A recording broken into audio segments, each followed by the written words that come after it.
we will take a brief break, but you can get up and move if you have to, and I will probably have to several times because that's, not all of you probably know that I have advanced cancer. And this is my last assignment. And it's that important. I told the doctors I had to be capable of teaching on the 12th of June. So this is really an important assignment. And it must be terribly important if it's my last one. For those who don't quite know, my name is Betty Mitchell, and I'm going to start the story in a very interesting way. Does God ever bug you at night? He seems to like the night shift, and that's what Jesus found out. God worked the night shift every night, so Jesus worked all day, and then he worked all night. That's the way it was. Well, God got so several months ago, he started bugging me. But I didn't know it was him. I thought it was me. And I kept spelling words all night. Can you imagine? So every time I'd wake up, I'd be spelling words. And every time I was trying to go to sleep, I was spelling words. And finally, I got so exasperated, I said, Lord, what is this? What is going on? He said, I've been trying to get your attention for months. Go back to your trauma with spelling. Can you imagine? This is all he wanted. Now, as I went back to the spelling trauma, I was in the 2nd grade. And I want to describe that 2nd grade child to you because it helps you to know who I am in a way that's very clear. I was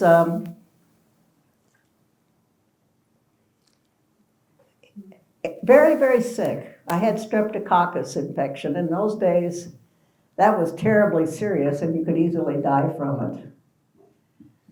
And so I was home for 2 or 3 weeks in bed, and the doctor came to the house. In those days, they did that, And the first day I went back to school, I had to walk between 8 and 9 blocks to school every day and walk 8 to 9 blocks at home. I want you to imagine this experience because World War II is on. Now, my first day back at school, I had a spelling test, and my 2nd grade teacher said I had to come in after school and write the words 10 times each on the board because I had never seen the words, and so I missed them all. Now, I wasn't so traumatized, but my mother was traumatized off the wall because it was really a serious thing. And I'm home almost an hour late.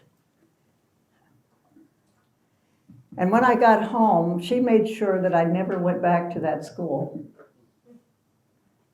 And I was put in a special school for handicapped children. Many years later, I found out it was for pre-tubercular children. Both my parents had tuberculosis. But I didn't find that out until many years later. Now, this school was a long way from where I lived. I lived at 2634 Northeast Broadway in an apartment building on the bottom floor. And I had to take 2 buses and a streetcar and walk 1/3 of a mile to get to school every day. And reverse that at night. And I was 7 years old, and I had to do that alone across Portland. This helps you to understand something about me. And it helps you to understand, who was it? Well, who was I? I weighed 40 pounds. At 7 years of age, I weighed 40 pounds. And I was to skin and bones. And I had to wear long rayon stockings with a garter belt. You can imagine me with a garter belt weighing 40 pounds. That was required at the new school. And I didn't know anybody. And I didn't have any friends, and we all came from different parts of the city to this school. Now, in the school, the windows were open all day, all of them. There was a bank of windows in every classroom, and there were only 3 different classrooms in this school. And these windows were open all day because it was called Mills Open Air. So you're kind of being treated like a tubercular child. Who I was a child that was really in bad shape. I had an eating disorder. I don't know what you might call it, but eating made me nauseated and just, upset me. And my mother solved the problem by leaving me at the table with the food for an hour or so and then beating the hell out of me. And she'd get mad because I broke her yardstick, and she'd have to get another one the next day. So that kind of gives you an idea of who I was when I had to set out on the toughest training perhaps a child could ever have. This training has affected my entire life. Some of you went to seminary, some of you went to college. I went to college, I graduated from college, but no, this training affected my entire life. I willingly made that journey every day. Rain, you know how rainy in Portland and all of these things going on? Crossing the city alone, standing on the corner, there's no place to shelter, standing on that corner waiting for the bus, and then the second bus, and then the streetcar. I was learning to be independent. But not willfully, it just was the circumstances. It was who I was. I had to be independent to make it. And I was exercising. Good grief, that's a lot of exercise. So as I went to the school, we had to take naps every day on cots, even in the 5th grade. And I stayed at that school for 3.5 years, which was about the length of time that Jesus was in the ministry. I want you to think about that. 3.5 years. And we had to drink milk at 10 o'clock in the morning, and that was like a gag. And so it was hard. And none of us knew each other. My mother had 3 or 4 major surgeries during that period of time, and the last one was a total hysterectomy. But during that time, she had to figure out where to leave me when she was going to have surgery. So I stayed with a family called the Cappers, and Jimmy Cappers was in my class, and he was thinner than I was. So I had to go to a strange house and a strange bed and be with strange people, which shows how many strange people I know when you look up there, and how many beds I've slept in. That was part of the training. Would you sleep in any bed? Would you sleep at anyone's house? That was part of the training. So as Pardon? Did somebody say something? I don't think they were talking to you. Okay, all right. So this strange experience was going on. Now, when I ate lunch, that was torture. So I'm eating lunch and I'm sitting through my lunch hour and the next lunch hour with the older kids.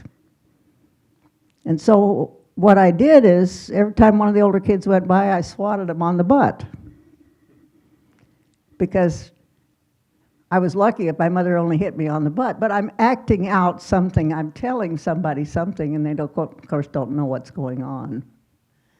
So the fourth and fifth grade teacher comes in and sees me doing this. And she swats me on the butt, and I wet my pants in front of the whole school. Now that was okay with me. I'm serious. It was okay with me because in the first grade, I was so terrified of the toilets because they were high ceiling, and older kids would be in the toilet, and you tried to go in and go to the toilet. So I said, I'll never go to the toilet at school, ever. So I had to walk those 8 or 9 blocks home every day. Halfway there, I'd wet my pants, I'd take them off, I'd carry it in. I wet my pants today, so that, by this time, it's something that could happen. So that kind of gives you an idea of what's going on. Now, phenomenally, this teacher really liked me. And I was in the 4th grade, and she decided to skip me into the 5th grade. And she decided to let me teach spelling to the 4th graders, back to the spelling story, and help with the class. And I was there 3.5 years because you couldn't leave until the school said you could leave. So I had to stay 3.5 years, which I've already said, but I want you to understand this was the way it was. There was no option. My decision, my parents' decision, no. It was made by the school. When I left, that 4th and 5th grade teacher wrote me letters for 20 years every year. Consistently. So if you look at my life, you've got a world war going on. I have a world viewpoint. You have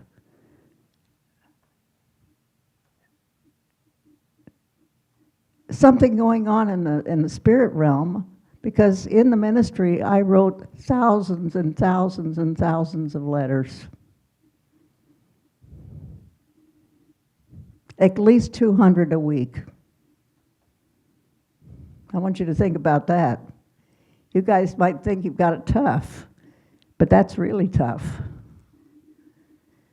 And then if you look, I became a teacher. I was being trained to be a teacher. Now, as the war progressed, I want to speak briefly about the war. I was in an entirely adult world at home. I had no children anywhere that were friends, but the world at home was all adult. And I had an uncle in the Pacific, and I had an uncle flying planes and bombing in Europe. And I lived in that adult world, and I was so acutely aware of the war at a very, very high level. We went to the movies almost every week to see the war news.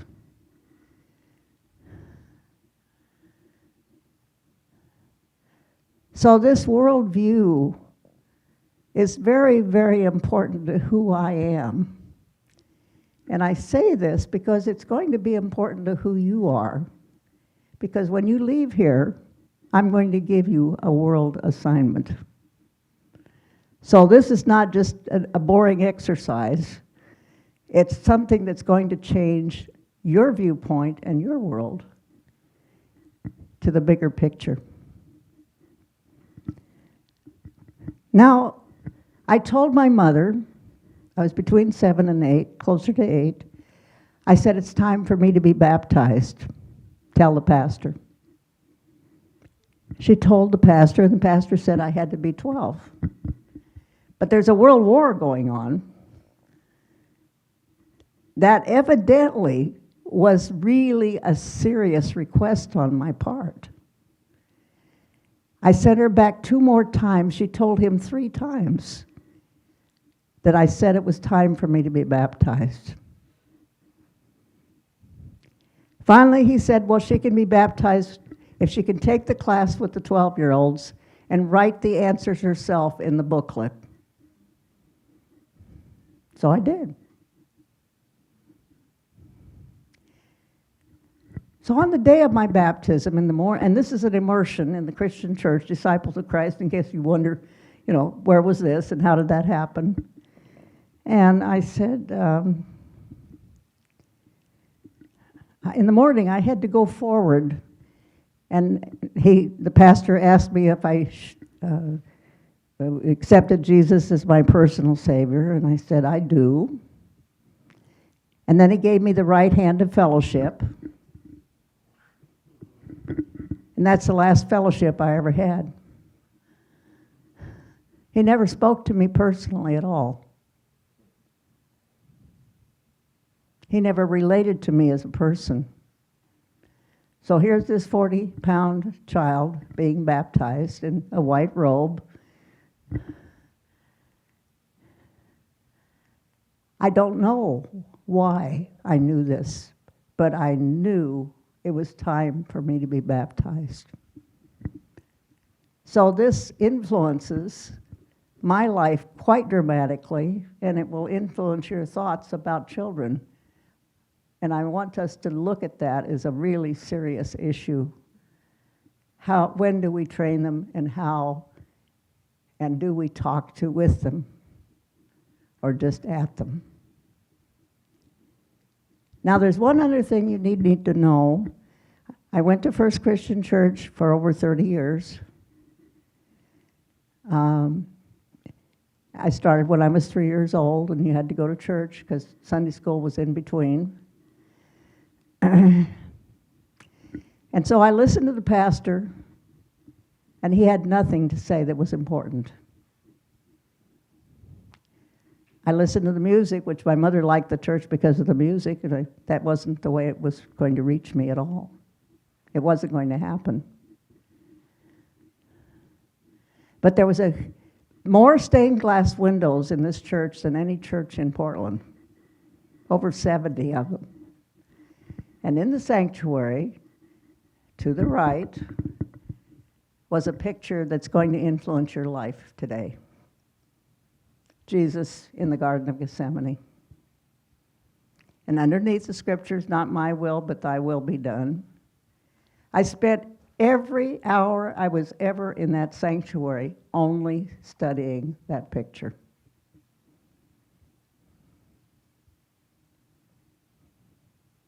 So I was going to the right church. Now,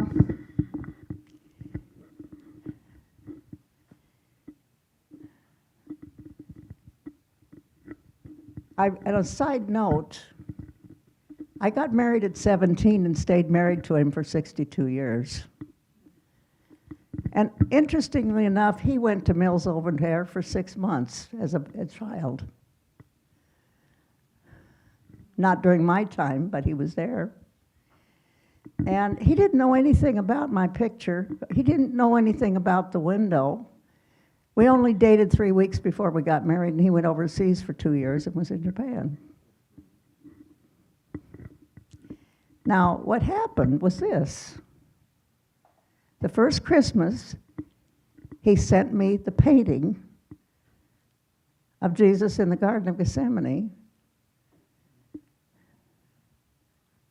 and he knew none of this. And so I've looked at it almost my entire life. There's one other thing you need to know. I have traveled in this world 55 times. 55 countries, not 55 times. I hate to count how many times. I've been to the Holy Land 24 times. I've been to all the biblical sites, nearly all of them in the world. I mean, how many people have been to Haran? So I have really paid attention to what's going on. And that influences what I'm going to teach you today. And I specifically asked for the pastors to come, and some of them are online in other countries, I'm the founder of Good Samaritan Ministries. I'll tell a little bit about that later, but I just wanted you to kind of get a feel. Here's this little girl, 40 pounds. And here's the training. Lance is going to tell about his life. Good morning. I'm Lance Hallberg, and my life started almost in the exact same neighborhood as Betty's. And I think the first time Betty and I had a heart-to-heart talk in her office, we talked about our childhood, and I think we kind of joined at the hip right there. I had a deep desire at a young age to want to go to church. And I talked my mom into going. We went down to a Baptist church over in Northeast Portland, just off Broadway in the Grant Park District. My dad left when I was 4. My sister ended up going with him. So it was just me and my mom. And I was very devastated, but very aware of it as a 4.5-year-old kid. It wasn't long after Dad left that my mom had to earn a means to make a living. And I ended up going to a school called the All-Day School. It was a government school where they put you in all day. And we slept on cots. And the women there kind of ran it like an orphanage, and they were tough. I ended up getting hepatitis at this all-day school. I was alone all day. Dad had left, sister had left, and now I'm at this all-day school. And I ended up being quarantined at a hospital for a couple weeks, close to my 5th birthday. During that time, my mom could only come see me wearing a gown and a face mask like you're wearing today. After that, towards the end, when I was able to go home, my mom had contracted hepatitis from me by having too much contact trying to see me in the hospital. So when I was able to leave the hospital, I had to go live with strangers. And I was in the same neighborhood, but as a 4.5-year-old, 5-year-old, I had no idea. I was only 6 blocks from my house, but was up in the Alameda section of town. And I wanted desperately to go home and end up trying to run away down the blocks, strange lady chasing me. It was a very empty home, very clean, but the elderly people there had already raised their family. Very isolated, very alone.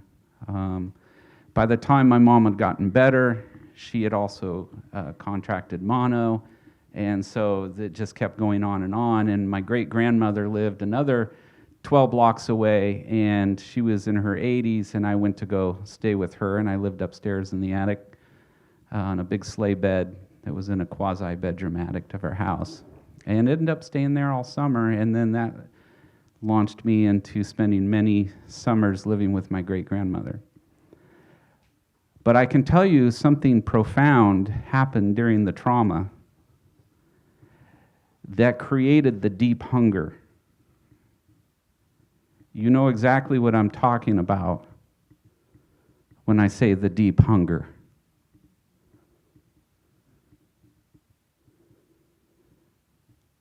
So, as I grew as a child, I was already individuating at 4.5 years old and being prepared, but I had no idea what for. But the deep hunger was always there. And all through the trauma and all through growing up, the awareness of the kingdom and the Father was there, but I did not know what it was. Everywhere I travel, I try to find something significant in the location where I'm at. And one time I was in Muscle Shoals, Alabama, and found out that Helen Keller's house was just a 20-minute drive away. So I went and visited her house, and I saw the well, which Ann Sullivan, her teacher, broke through to Ann Sullivan as a young girl with sign language. And as I was going through the house, up above the mantle of her home was a quote from her. where Ann Sullivan was teaching her out of the Bible who God was. And Helen Keller responded to her and said, I always knew he was there. I just didn't know what his name was. The deep hunger.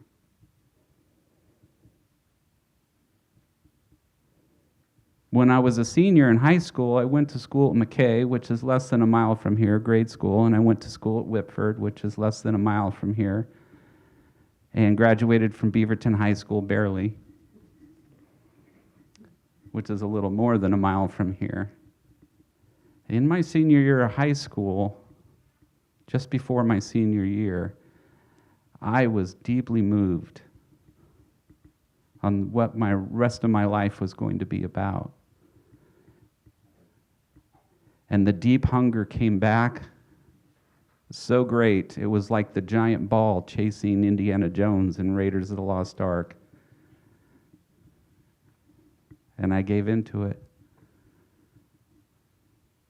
And I wasn't heavy going into church. I really did not find that there was anything that touched me deeply in church. My parents was going to church. I wanted them to go to church. All my life, I begged my parents to go to church.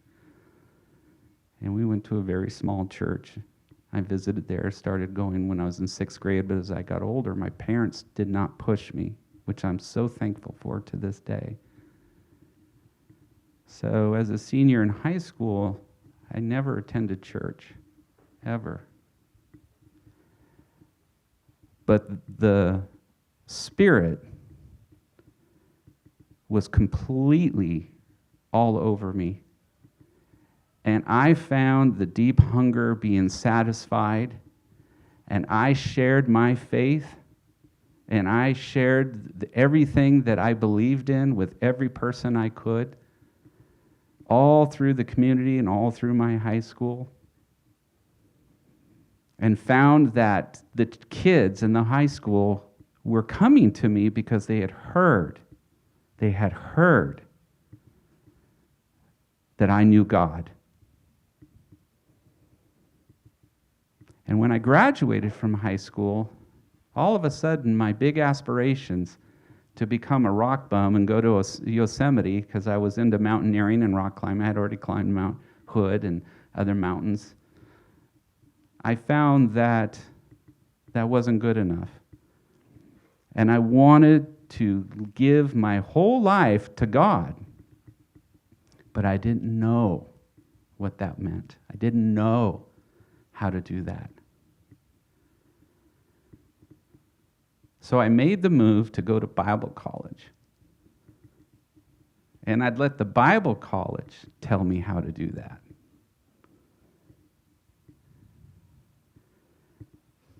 So I went to Bible college for 3 years, but I never found the work of the kingdom taught to me directly from spirit to spirit until the day I walked into the doors of this ministry.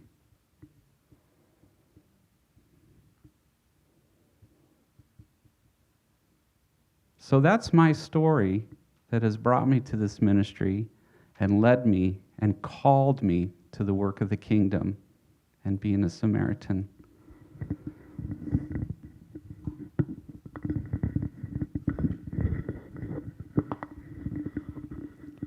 I think there are 2 other things that I need to tell you. I lost my salvation for 17 years. I know what it's like to know you're going to hell. And I know what it's like to not be forgiven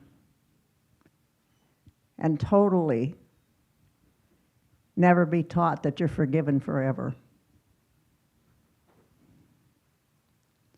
I would call this a period of time where, it was like you're in hell all the time. I'm sure some of you have had those experiences at times. It's a strange story, but you have to know what it's like not to be saved in order to know what it's like to be saved. And I got so ill that I was in a psychiatric facility for 12 days. And in that facility, I was rooming with a woman who was going on trial for the murder of her husband. I don't think she did it, but you know. And I said something to God. I said, I'm willing to go to hell, but I'm not willing to stop loving you. And I will stop doing wrong because I love you. Within a year, my mother said, would you like to go on a trip with me? So we went to the Middle East. In the last 5 days of the trip, we were in the Holy Land for the first time, and that was 1968, right after the Six-Day War.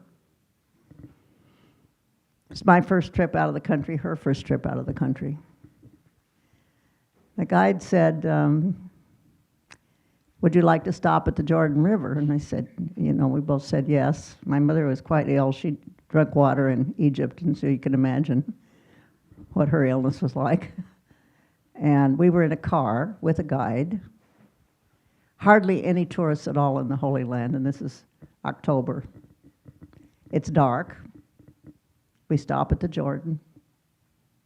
We walk into the Jordan. Took off our shoes and socks, and the guide sang Brahms' Lullaby. And I found Jesus standing next to me in the Jordan and accepting me. We're always telling people you just have to accept Jesus. But we never tell them that he accepts us. And that's a lot of what it's going to be about today. This is so serious. We are in a crisis all over the world in Christianity. And it's not going to grow smaller, it's going to grow bigger. Till we break this pattern and teach the acceptance of God of us.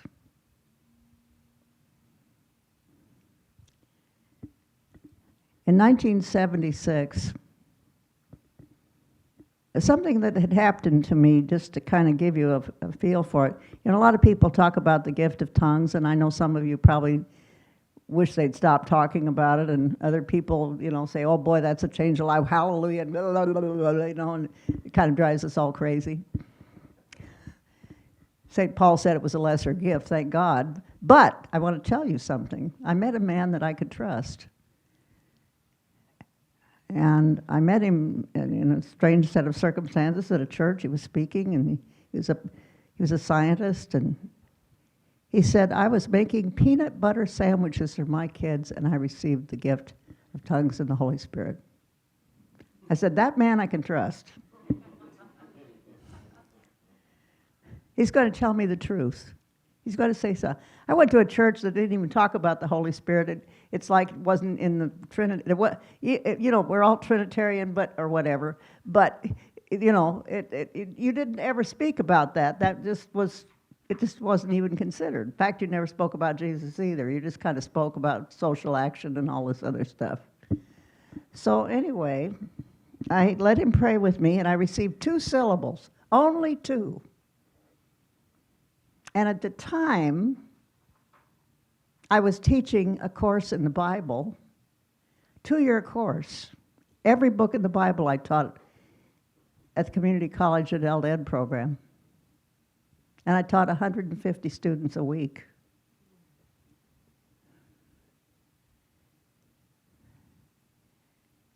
A few weeks later, no matter where I opened the Bible, I heard it in the Spirit instead of study. I heard the words in the Spirit. That's what happened to me when I could speak 2 syllables and had several other gifts, but, you know, no teaching, no training, nothing going on. And suddenly, things were happening in that Bible study that were incredible. Lives were radically changed. One day a Hindu man came in, He studied Acts and the book of Paul's books. He stopped class every 5 minutes and asked questions. And the class was very cooperative, and that was fine. And then he didn't come back, and 2 years passed, and it's the last class of the year, and I'm getting ready to lead a tour, and I'm very busy, and I'm getting ready to walk out of the class, and he comes into the class, and he says, I want you to know I've become a Christian. Because Christianity is the only religion in the world founded on historical facts. I would add Judaism is also, but it's really important for us to know that. I'm giving you that as a great pearl beyond price. He said, I want a copy of every slide you ever showed in class. I'm going back and I'm going to teach all the professors at the university where I work. Do you think that was a convenient thing to do?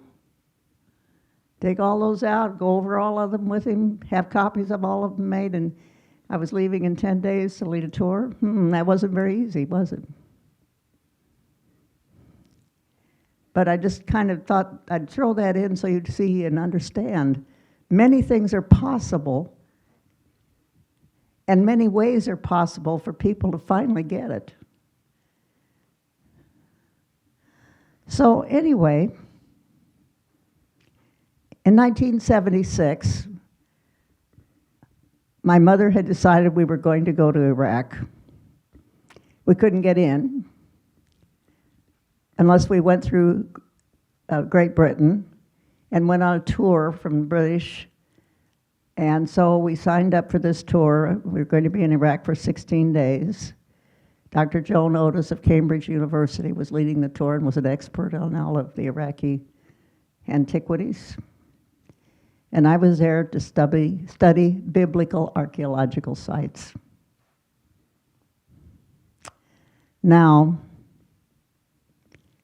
what happened to me there is kind of shocking, because I went to Nineveh, which is Mosul today, and the walls of ancient Nineveh were still there, 12 kilometers long. The walls that were there in the Assyrian Empire. And I climbed up on top of them. No one else did. I did. And there are children up there playing. They have little school books in their hands and so on. And the Lord spoke to me. And he said, do you see these children? And I said, yes, Lord. And he said, well, here are the children. Where are the teachers? I want you to go home and quit your teaching job and teach nothing but my kingdom. I said, my husband will never agree. He said, I will take care of that.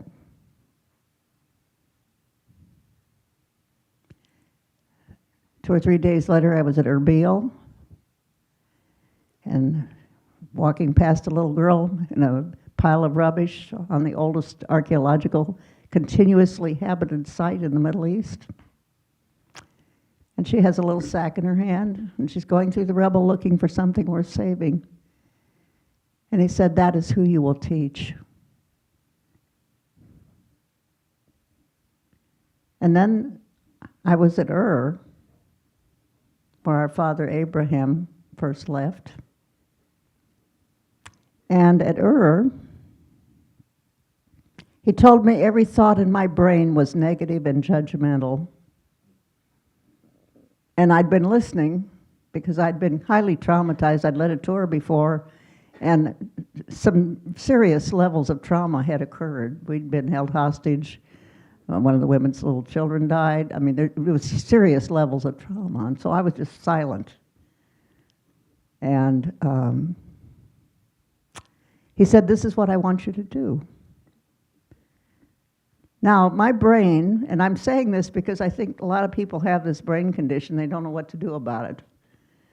My brain was like a 10-story building, 10 thoughts at a time going 100 miles an hour. That's what my brain was like. And the Lord told me he wanted to speak I'm to speak a thought to him, and I'm to ask him his. And he said, I will change your mind. So I came home and I sat down in a chair in my living room and I said, well, it's 100 miles an hour, what do I do? Slow it down, slow it down. I got down to 10 miles an hour. It was pretty good. And I got my first thought and I said, this is what I think. And then he said, this is what I think. That went on for 5 years. And my mind was totally changed. And then I said, I don't think anything else, Lord. And he said, well, he went down into the unconscious mind then. And during the dreams and the things we happen at night, he's working in our unconscious mind. Because there's a lot in there, and a big mess in there in a lot of areas. So that was the training I had. And it helps you to kind of understand that this meeting might be very, very, very important. I am a student, someone who learns. I went home, I told my husband what happened, but I didn't try to sell him on it. It was not my job. I said, I have an idea, maybe I could see people at home and we have an extra room. And he said, you must do what the Lord has told you to do. If you knew my husband, that is not his personality in any way, shape, or form. One other time, years later, he was having a lot of mental problems and I said, I'll just quit the ministry and stay home and help you. He said, no matter what I do to you or what I say to you, you are never to quit. This is the Lord speaking. This is the difference between the Lord and our good ideas.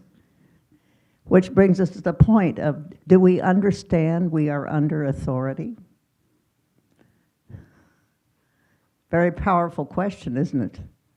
Do we really understand that we are under authority? We talk about the authority of the scriptures, but we never put ourselves under that authority. How many would say that's probably true? We can teach on many things, but are we under that authority? And we'll talk more about that later. So I want to talk about the training today and what's going to happen. When you leave today at 4:30, and there's only one person in the room that has a permission to leave early, and it's really important that we let him leave. But when you leave today, you are going to be assigned to take the training to the pastors and the churches of the world. That's a very bold and rash statement from a woman you never met, really. I mean, I'm not trying to present something that's arrogant. This is reality. This is what must happen. And there's something very, very, very important that I'm going to tell you right now, so pay attention and hear me. Many, many, many years ago, I had a vision. And in the vision, I was hiking the Pacific Coast Trail.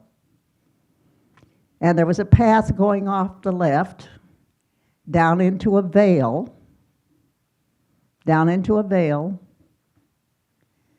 And I looked down there, and there was a golden, glowing church like I'd never seen.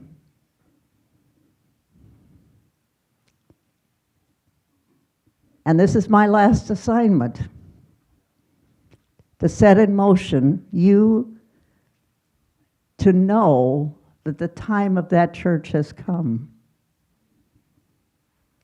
But it can't come if we don't get rid of the schisms that have been going on in the church since the first century, because at the time the book was Revelation was written, 5 out of the 7 churches were failures.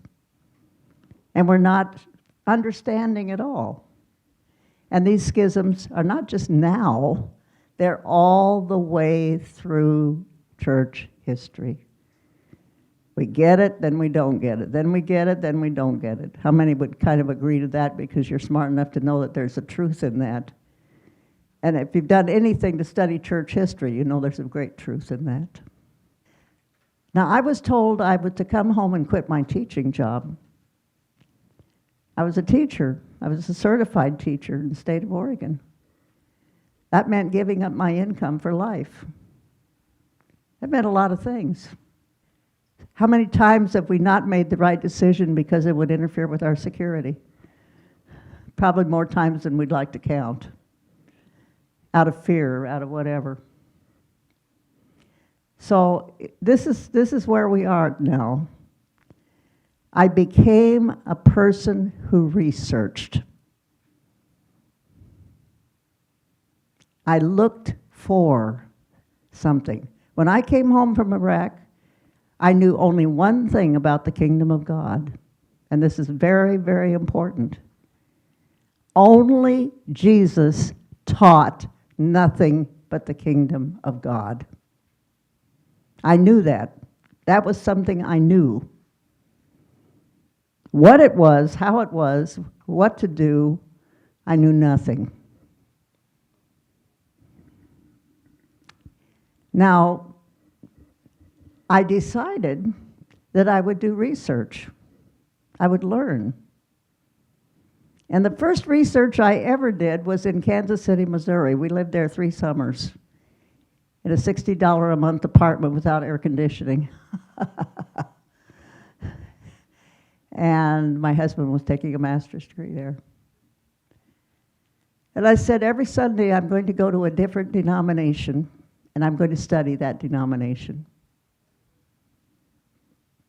I just decided to research. I didn't know anything about the denomination. I didn't know anything. But you can learn. You can learn. So when the assignment was given to me, I decided to study the lives of the people that came to see me. And within 1.5 to 2 years, I was seeing 8 to 10 people a day in my house. Now, what did that mean to study their lives, Lance? What would I do? Mm-hmm. Ask questions. But I asked about everything. Tell me about your grandparents. Tell me about your parents. Tell me about your siblings. I asked everything. Tell me. And then, just really create. Because it wasn't something I needed to learn about them, but it's something they needed to learn about themselves. Do you ever ask people the right question and then they can break through and learn something about themselves? It wasn't about me collecting information. It was about me giving them the opportunity to put the thing in some kind of order and figure out what was the matter. I can't even describe to you the people who came to see me. One day a man from Folsom Prison, who was a chaplain there, called me and he said, I'm living up here now and I've heard about you and I have a man who's a 3-time loser rapist. And he's come up, and he's going to be a 4-time loser, and he's going to spend the rest of his life in prison. Would you be willing to see him for counseling? My husband would leave for work, and the rapist would come. I just want to clarify this. I wasn't getting the gems. I was getting the realities. I was getting reality. I was getting reality. Dottie was married to Bob Nunes, and Bob Nunes was just a disaster, and he was a pastor. He was a disaster. And of course, she was a disaster because it was such a disaster. But how many people are willing to listen to the reality of somebody else's life? Because nobody has ever listened to you. I mean, if you think back on it, who really ever asked you the right question? Or opened that door for you to know? Does that make sense? So I've been researching the lives of the people for more than 50 years. Some of you were early and you saw how excited I was to see some people. Some of them I haven't seen for 15 years. And I know them and they know me, and there's something powerful, very powerful. So the topic today, the topic of this whole thing is, what do the people need? Did any of you ever have a course in that in seminary? I don't think the professors in seminary ever had a course in it.